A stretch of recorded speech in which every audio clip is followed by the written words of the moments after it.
One of the pleasures of living in the country is when winter's over. Now we're into March, you wouldn't believe it, but now we're into March, spring isn't far away. In fact, down in the Fens, the skating men have written this winter off. Well, they never have held their famous skating championships this month. And that's why Malcolm Freegard has been digging into his archives to remind us of the winters in the 20s and the 30s, when the Fens actually froze for weeks at a time. Before anyone dreamed of the miraculous skills of Jane Torville and Christopher Dean, hundreds came to cheer on their local heroes, a breed of superbly fit young fen men competing at speeds of well over 20 miles an hour against all comers for the British Amateur Speed Skating Championship. They took to Norwegian skates and adopted the Scandinavian style. But the Scandinavians were not the only influence on Fenland skating, nor the earliest. Of course, the earliest skates were made of bone, and later of wood. This elegant steel skate is Dutch, late 17th century, part of an excellent permanent exhibition of skates and skating in the Norris Museum in St. Ives.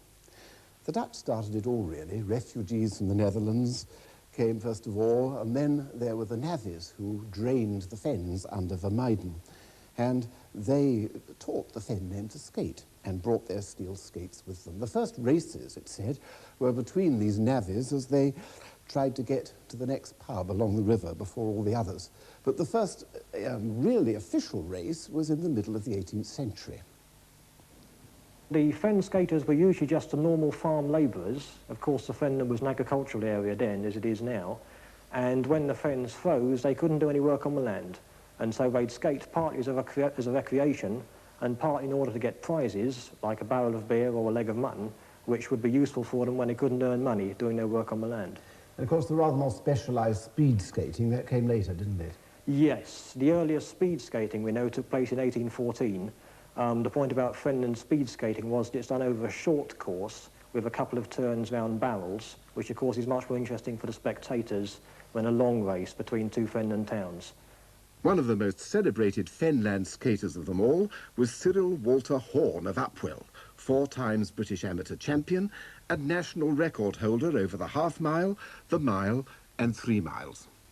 Babs Horn, as he was always known, was one of 6 children and came of a long line of Fenland sportsmen. It was his skill on the ice which brought fame, both local and national, to the poultry farmer from Upwell. During his championship years, he was timed at 32 miles an hour over a straight course. The championship course was on Lingay Fen near Cambridge. Once again, the most difficult part of the policeman's lot was to keep his dignity.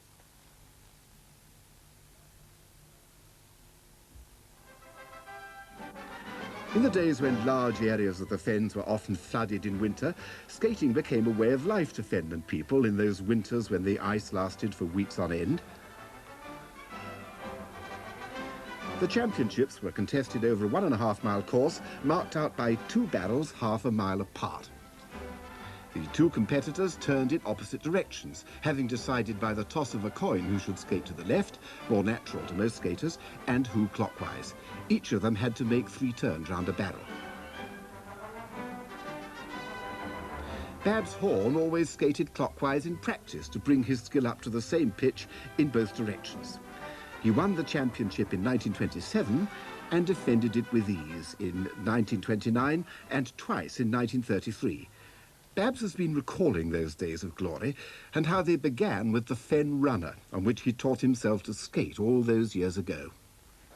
Well, this Fen skate, I lived with my father in the White Line at Upwell, and the fellas came in there, the customers, who used to call me Babs Horn, and they said there's a skating match this afternoon in the back of the old blacksmith shop at Upwell, and you'll have to run.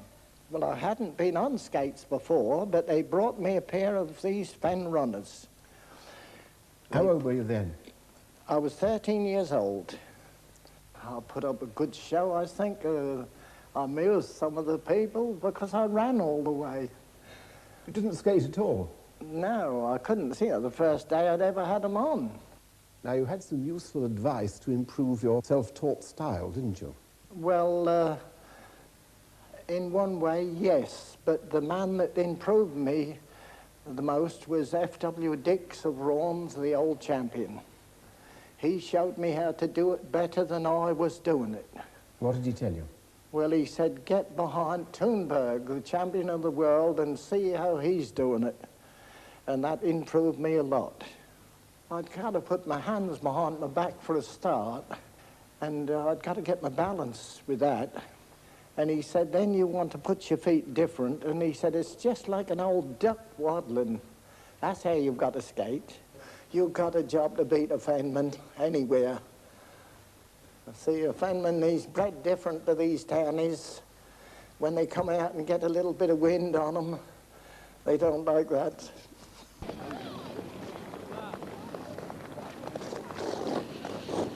Well, as you can see, I need a lot more practice, but many of the people skating here today have been doing it since they were children. Now, skating on the Fens started way back, nobody really knows when, but certainly way back in history when the Fens were flooded, it was the only way of getting about. Then the racing championship started around about the turn of the century. And it's been going ever since, except for the last 3 years when it hasn't been cold enough, because you need 3 nights of 10 degrees frost to give you the 2 inches of ice needed to do this sort of racing. It's a sport for all ages, boys as young as 14 and men well into middle age. Although Fen skaters have traditionally held indoor skaters with contempt, many of today's racers will have been practising at the Peterborough ice rink to prepare for the championships. The Over, Swavesey and Erith Skating Association, who organised the racing, are obviously delighted to see the skaters back here this year. That's right, yes, it's very nice. It's quite a nice day too, not too cold. Tell me a bit about speed skating. Is it still as popular as it used to be, say, in the 20s and 30s? No, I would think not. There won't be as many people here as there would have been in the 20s and 30s, but we still have a great interest from all the local Fenmen, and now that we have a rink at Peterborough, our chaps are on a par with the rest of the rink skaters that come from the rest of the country, so we're very pleased about that. Is it something that tends to get passed on from Yes, parents? it is. Oh yes, parents to children, yes it is, very much so. Or having a friend that did speed skating says to the other one, come along, you can do it as well as I can, and that's how it goes on. You need strong thighs, feet that don't feel the cold, and a lot of determination to be a good speed skater. Some of the best started when they were children living on the Fens. Oh yes, I started when I was 6 and I'm now 78. So I have 72 years of skating. And in the old days, I mean, everybody in the village used to go out who'd got a pair of skates. If they could borrow a pair, there'd be somebody else. But there were hardly ever any for that sort of thing. And all the villagers used to come out when we used to have a race, which perhaps happened after there'd been a week skating, depending on how much snow there was on the ice, of course. How do you cope with the cold? Well, you used to have plenty of woolen clothes on and hats, what they used to call tea cozies, which pulled down right over your ears. And whatever warm clothes you could find. You must be pleased today to see the ice full of people again after 3 years. Yeah, it's lovely to be out here. We look forward to this every year, but it doesn't always come. It's been all locals today, and tomorrow it's the Fen Championship for those living within 40 miles of March. Then on the following 2 days, the professionals take over.